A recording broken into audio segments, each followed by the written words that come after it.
ఎవరన్నా పిల్లలు జై శ్రీరామ్ అంటే వాళ్ళకు కూడా సంజాయించాలి. జై శ్రీరామ్ అనే నినాదం కడుపు నింపదు. జై శ్రీరామ్ అనే నినాదం నీకు ఉద్యోగం ఇయ్యది. జై శ్రీరామ్, జై శ్రీరామ్ అనే నినాదం నేడు కొంతమంది రాజకీయ వివాదాలకు కేంద్రంగా మారుస్తా ఉన్నారు. అది ముమ్మాటికి పొరపాటు. జై శ్రీరామ్ అనేది హిందువుల ఆత్మగౌరవానికి ప్రతీక, హిందువుల స్వాభిమానానికి ప్రతిరూపం. ఒక భక్తికి, ఒక శక్తికి జై శ్రీరామ్ అనేటటువంటి ఒక నినాదం సాక్షాత్కారం.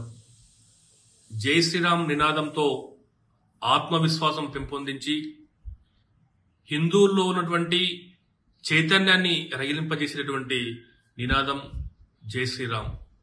జై శ్రీరామ్ అనేది ఒక తారక మంత్రం, తిరుగులేని యంత్రం. అది జై శ్రీరామ్ నినాదంతోనే నాడు వారధి నిర్మించుకున్నాం, నేడు అయోధ్యలో భవ్యమైన రామమందిరం నిర్మించుకున్నాం.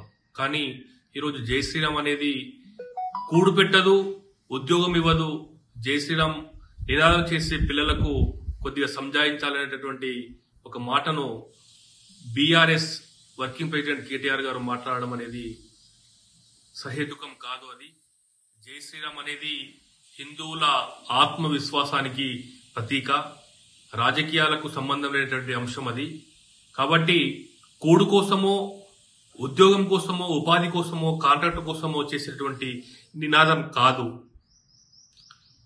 మన ధన పూర్వకంగా హిందువులు భక్తిభావంతో హృదయాంతరంలోంచి ధ్వనించేటటువంటి నినాదం జై శ్రీరామ్ అనేటటువంటి నినాదం అని చెప్పేసి గుర్తు చేసుకోవాలి.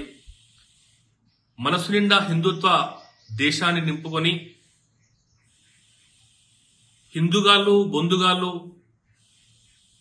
రామ జన్మభూమి, రావణ జన్మభూమి, శూర్పణఖ జన్మభూమి, కంస జన్మభూమి అంటూ ఎగతాళి చేస్తూ హిందుత్వాన్ని ద్వేషించే రీతిలో మాట్లాడే వాళ్ళు ఈ యొక్క రాముడి గొప్పతనం కావచ్చు, జై శ్రీరామ్ యొక్క గొప్పతనం కావచ్చు తెలియకపోవచ్చు.